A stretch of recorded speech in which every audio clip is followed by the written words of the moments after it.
ভাইরাসে সমস্ত বিশ্বব্যাপী স্তম্ভ হয়ে গিয়েছিল। এই করোনা ভাইরাসের সময়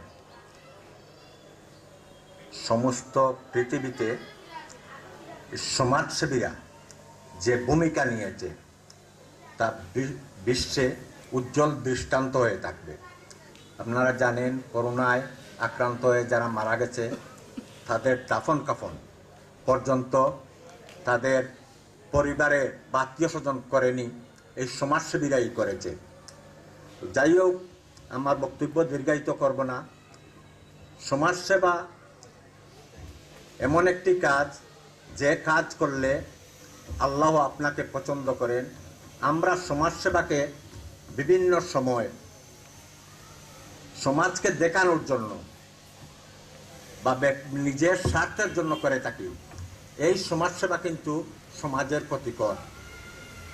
আমরা দেখেছি গত দিনগুলোতে আমাদের বিভিন্ন সময় যে দুর্যোগ মোকাবিলায়, আমি সমস্ত পৃথিবীর কথা বাদ দিয়ে, দেশের কথা বাদ দিয়ে শুধু আমার ঢাকা দক্ষিণের কথা বলবো। এই গোলাপগঞ্জের ঢাকা দক্ষিণের যেসব সামাজিক সংস্থা আছে তারা নিরলসভাবে মানুষের সেবা করেছে। বিশেষ করে বন্যা পরিস্থিতির সময় বাড়িয়ে বাড়িয়ে গিয়ে মানুষকে খাদ্য সামগ্রী পৌঁছে দিচ্ছে। রাতের অন্ধকারে মানুষকে খাদ্য সামগ্রী পৌঁছে দিচ্ছে।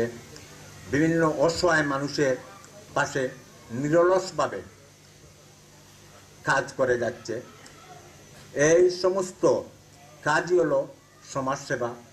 আপনি রাস্তাঘাটে এখানে অনেক আছেন, আমি দেখছি অনেক সংগঠনের আমার কাছে তাদের ভিডিও ক্লিপও আছে। রাস্তাঘাটে বিনামূল্যে নিজের শ্রম দিয়ে রাস্তাঘাট পরিষ্কার করছে, রাস্তাঘাট মেরামত করছে। এমনকি আপনি রাস্তার ধারে যদি একটি চারাও রোপণ করেন, এই চারাটাও একটা সমাজসেবা। এর নাকি তো আছেই সদগায়ে জারিয়া, এই ফল যদি পাকে খায়, অনেক কিছু। তো আমরা সবাই অবগত, আমরা সমাজসেবায় নিয়োজিত থাকব। সমাজসেবায় নিয়োজিত থাকলে নিজের জীবন, নিজের আগামী ভবিষ্যৎ সুন্দর হয়, সফল হয়। তো যাই হোক, এই সমাজসেবাকে আমরা ঢাকা দক্ষিণে বিশেষ করে যারা করে যাচ্ছেন বা করছেন, আগামীতে আরও কীভাবে আর জোরালোভাবে পদক্ষেপ নেওয়া যায়, আপনারা যারা সংগঠন আছেন আপনারা নেবেন।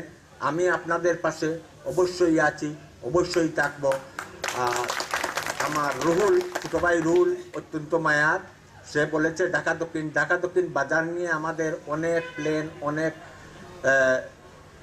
চাহিদা রয়েছে। আপনারা সংগঠনের মাধ্যমে যে ধরনের পদক্ষেপ নেবেন, আমাদের এই কাকেশ্বরী নদীর অর্ধেক পর্যন্ত বোধহয় পরিষ্কার হয়েছিল। দেশের বর্তমান পরিস্থিতির কারণে খাত বন্ধ রয়েছে। আপনারা উদ্যোগ নিলে, যেদিন থেকে উদ্যোগ নেবেন, আমি নিজে আপনাদের সাথে থেকে খালে নেমে পরিষ্কার পরিচ্ছন্নতার কাজে অংশগ্রহণ করব এবং সরকারিভাবে যতটুকু করার, এই ব্যাপারে টিউনার সাহেবের সাথে আলাপ হয়েছে। আমার মনে হয় আপনাদের কাছ থেকে একটা উদ্যোগ নিলে, সময় উপযোগী একটা উদ্যোগ যদি এখন নিতে পারেন, খুবই ভালো হয়। আপনারা জানেন, গত 4 আগস্ট আমাদের এই ঢাকা দক্ষিণ বা গোলাপগঞ্জে অনেক হতদরিদ্র লোকজন, 7 জন ভাই শহীদ হয়েছে, অনেক আহত রয়েছে।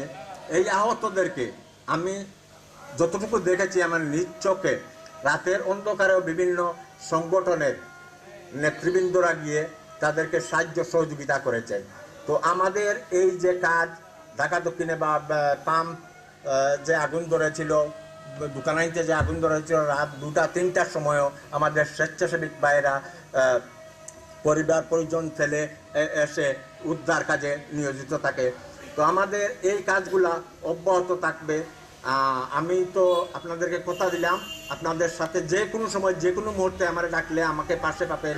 আপনাদের সুস্বাস্থ্য এবং দীর্ঘায়ু কামনা করে আগামী দিন আরও সুন্দর সফল হোক, এই কামনা ব্যক্ত করে আমি আমার বক্তব্য শেষ করছি।